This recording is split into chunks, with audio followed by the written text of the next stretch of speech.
Hi guys. Defund the police. 3 words. Chanted, hashtagged, repeated like a moral mic drop. And somehow we're supposed to believe that cutting resources from the people responsible for responding to crime will reduce crime. That's not reform. That's frustration masquerading as policy. Let's slow down and actually think this through. Here's a simple principle. If you reduce funding, you reduce capacity. Less funding means fewer training,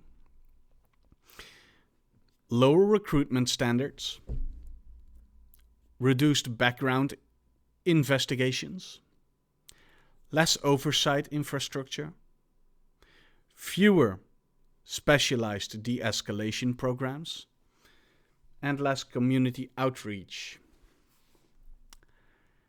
High standards costs money. You cannot demand better police while cutting the budget required to train better police.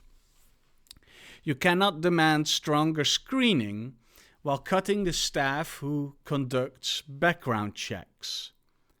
You cannot demand accountability while defunding internal affairs divisions and oversight systems. If your solution to "we need better officers" is give them fewer resources, you're not reforming the system, you're weakening it. And weakened institutions don't magically become more professional. They become more chaotic. Now let's address the most common counterpoint. Fund schools and communities instead. That prevents crime. Yes, education matters. Stability matters. Opportunity matters. Long-term investment in schools absolutely reduce crime rates over time. But here's the uncomfortable truth.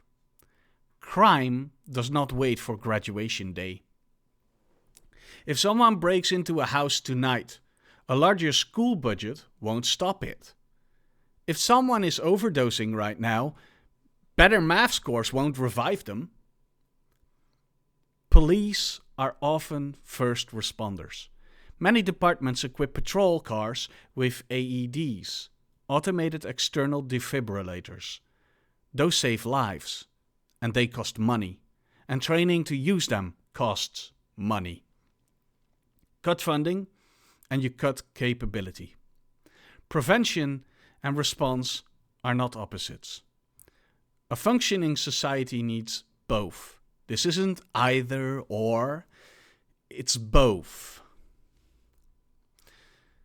Before we talk about cutting budgets, let's talk about something people rarely mention. What do police officers actually earn? In the United States, the average annual salary for a police officer is roughly $55,000 to $65,000 per year, depending on location and experience. That works out to around $4,500 to $5,400 per month before taxes, often closer to $3,200 and $4,000 take-home pay after deductions. In some areas, especially rural departments, starting pay can be in the low 40,000s range. That's middle-class income, not executive compensation, not power elite wealth, middle-class income. For a job that routinely involves danger, trauma, and intense scrutiny. And now imagine we reduce funding further. Let's put you in the uniform for a moment.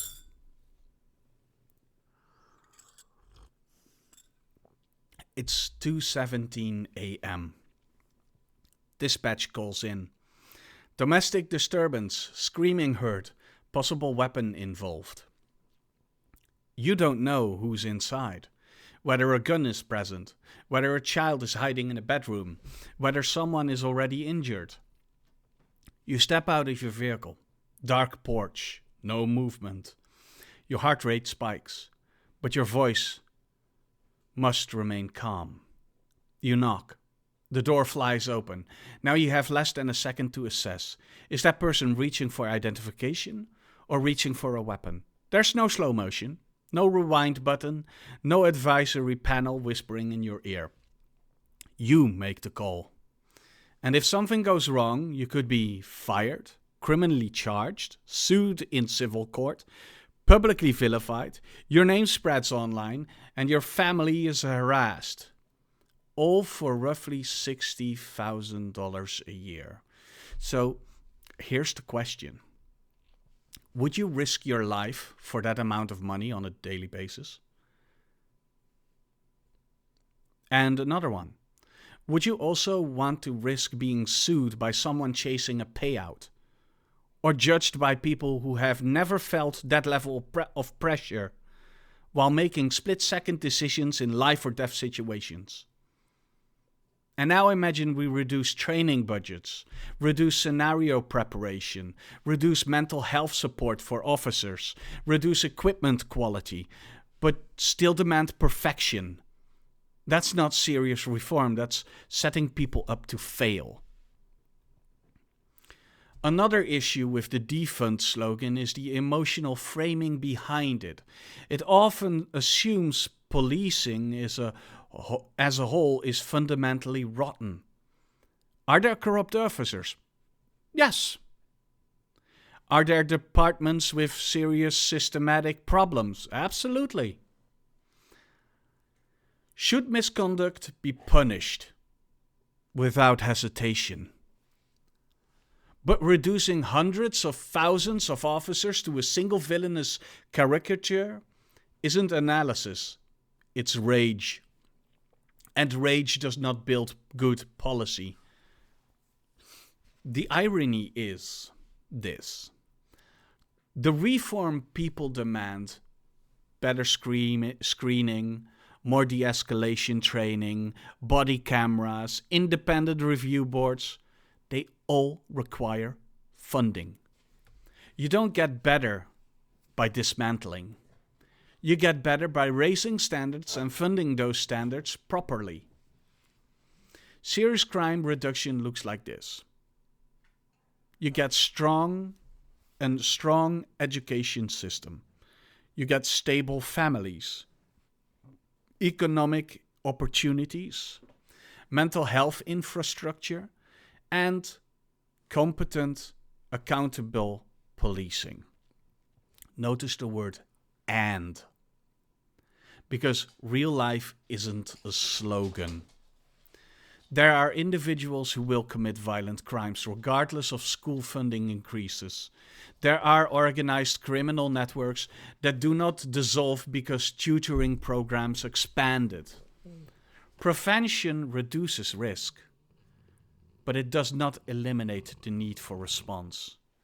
A society that invests in prevention but neglects enforcement creates a vacuum, and vacuums don't stay empty for long.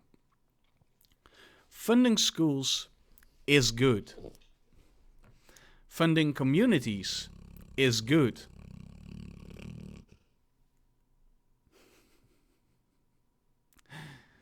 Funding professional, accountable law enforcement is also necessary.